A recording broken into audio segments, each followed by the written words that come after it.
এই সৌদি আরবে চিকন মানুষের তুলনায় মোটা মানুষের পরিমাণ কেন বেশি? আর সৌদিরা কি ইচ্ছাকৃতভাবে কি শরীর মোটা বানায় নাকি এটা খায়ারে মোটা বানায়?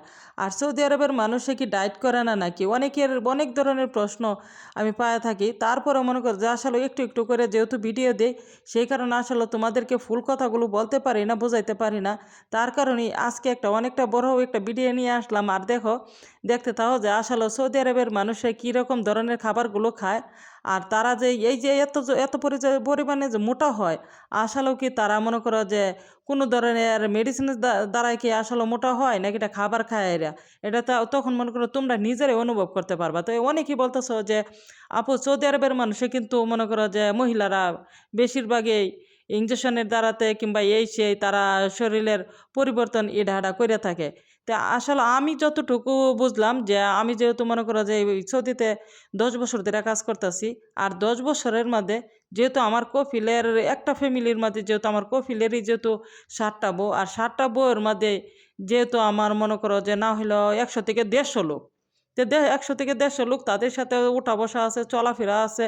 তো আমি তাদেরকে ছোট থেকেই দেখতাছি। এই যে আমার বাসার মধ্যেও যে এই যে মেয়েটা যে একটু না ডাঙ্গর হইতাছে হনা, এই বাসাটার মধ্যে কিন্তু 6টা পোলাপান আর মেয়েটা মনে হয় 15-16 বছর পড়তাছে। যখন থেকে মনে করো যে এই মেয়েটা মনে হয় 14-13 মধ্যে পড়ে গেছে, তখন থেকে মনে করো যে এখন কি বলবো যে ছোট থাকতে বোঝা গেছে যে একদম হ্যাংলা। আর এই সৌদি আরবের মানুষে কিন্তু আসলে খাবারের উপরেই মনে করো যে আমার কাছে মনে হয় যে খাবারের উপর কোনো মেডিসিন নাই।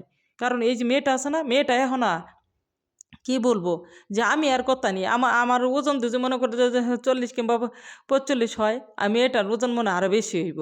আল্লাহ দেহ বয়সে কম, কিন্তু তারপরে একদম ছোট যে সময় 8-9-10 বছর আর পাইছি, এই সময় একেবারে মনে করো যে কি বলবো যে অনেক ছোট ছিল। তো ছোট আর এই অনেক হ্যাংলা। মাঝখানে কি করছে যে সবসময় যে খাওয়া দাওয়া করতো না করতো না, তা আয় আমার ওগুলো চিৎকার ফাটতেছে, বলতেছে তার এই যে স্কুলে পড়ে এই স্কুলে বলে সবাই বলে মোটা আর হ্যাঁ বলে অনেক হ্যাংলা।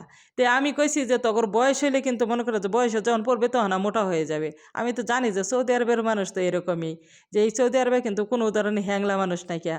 তো এখন এই যে মেয়েটা এত পরিমাণে এখন কি বলবো যে দেখার মতন, যেহেতু ক্যামেরা বন্দি করতে পারি না, সৌদি আরবের বাসা বাড়িতে ভিডিও বানাই, এটা কিন্তু আসলে আমার এই বাসার ভিতরে কিন্তু কেউ জানে না।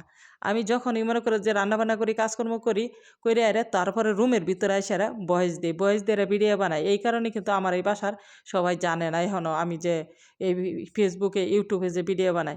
আমার 3টা ফেসবুক চ্যানেল আছে। তো একটার মধ্যে 2 লক্ষ প্রায় হয়ে গেছে গা, একটার মধ্যে 1 লক্ষর উপরে, আর একটার মধ্যে মনে হয় যে 40-50 এরকম হবে। সবাই আমার ফেসবুকে সাপোর্ট করবে।